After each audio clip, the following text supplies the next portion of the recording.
I'm Paul Zigo. This is Cinema for Cynics. So I just got back from Spider-Man Homecoming. Really been looking forward to this one, folks. After all, Spider-Man's cameo in Avengers Civil War was the only thing in that film I didn't find disappointing. After Sony ran the Spider-Man property into the ground with a slew of bad to mediocre films, Spider-Man comes home to Marvel, hence the title, Homecoming. Has this frankly tired franchise found new life in its homecoming? It's beyond a doubt that Marvel has found the right tone in young series star Tom Holland in the titular role, but is a well-cast Spider-Man enough to make this movie work? Can this familiar-feeling, wisecracking Spidey carry his own film? Well, let's take a look. First off, it should be said that Homecoming is not yet another origin film. Marvel, it seems, is as tired as we are of seeing Uncle Ben die. At this point, film-going Spidey fans have already watched the lovable, crusty bastard kick the fucking bucket twice. It's a foundational part of Spidey's story and motivation, but Marvel is smart enough to know that you can't kill an old fart thrice.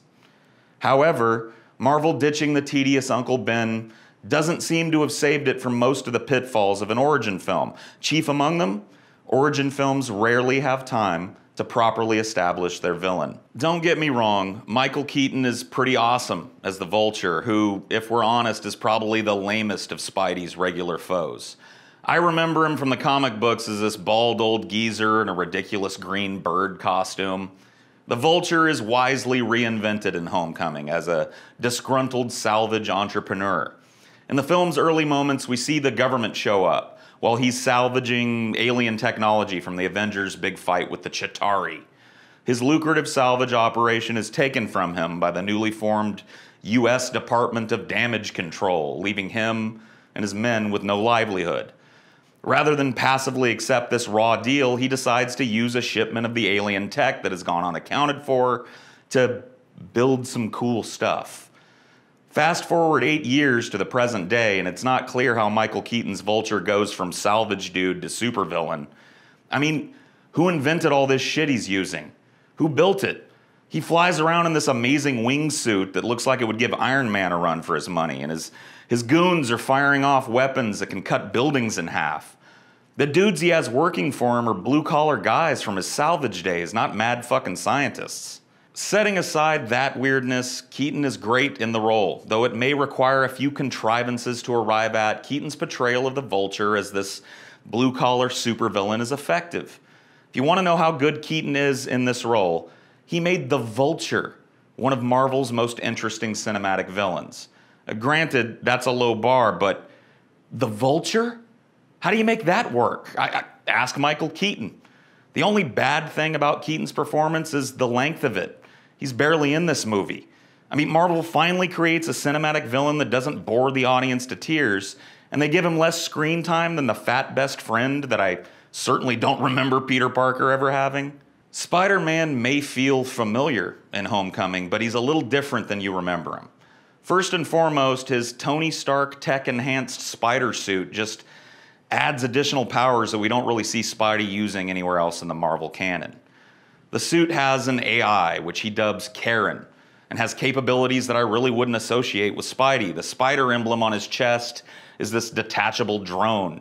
He has taser webs and web grenades. Look, I don't mean to be overly picky because these extra gadgets and tech don't really detract from the movie or the feel of Spider-Man, except in one crucial way.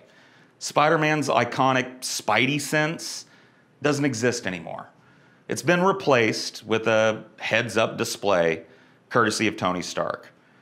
Why has one of Spider-Man's iconic powers been written out of existence? I mean, who asked for that? Who decided that?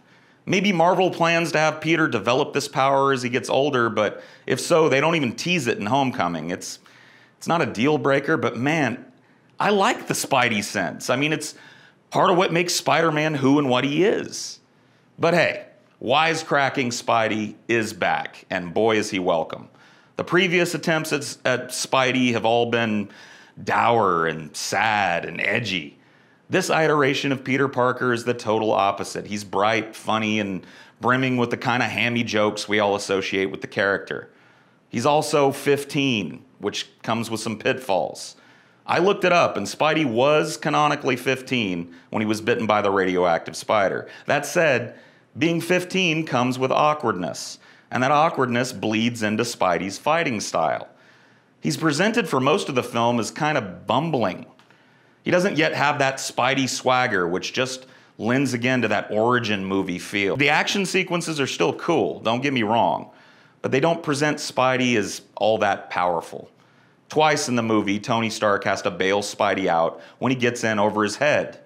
I guess it's a good thing that Iron Man is watching everything through the patented Stark spider suit, because if he wasn't, Spidey's fucking dead.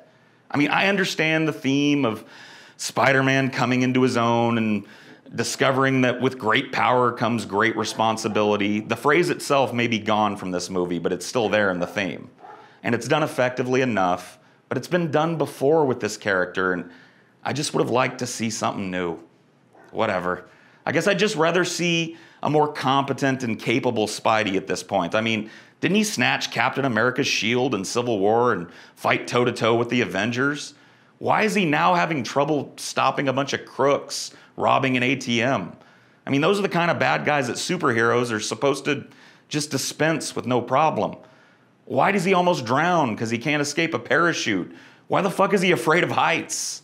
I've also heard rumblings about Homecoming's rainbow cast being forced. Look, just stop. It's bullshit. Peter Parker is a sophomore at a New York high school. He's gonna be surrounded by every color of people under the sun. The kids that make up his crew are all well cast, and the racial mix does absolutely nothing to add or detract from the film, as it fucking should be. It is impossible to look at Homecoming outside of the broader context of the Marvel Cinematic Universe. So how does it stack up? Honestly, it's a middle-of-the-pack Marvel film. This is as close as Spidey is going to get to an origin film in this arc, and Homecoming is outshined by the recent few origins that preceded it.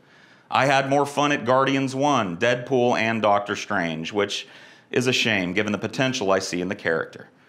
That said, Homecoming has a lot to offer fans of Marvel's ongoing universe of films. Even as a middling Marvel flick, Homecoming still manages to kick ass. If you're willing to hand over a few of your expectations to Marvel's reimagining of Spidey, you'll find a fun summer action flick with a whole lot of potential as an ongoing franchise. Watch it. Just don't bother hanging around for the post-credits scene. Get to your car before the rush and thank me later. Also, if you've got some time, give this a like, subscribe, tell your friends where to find me. Thanks.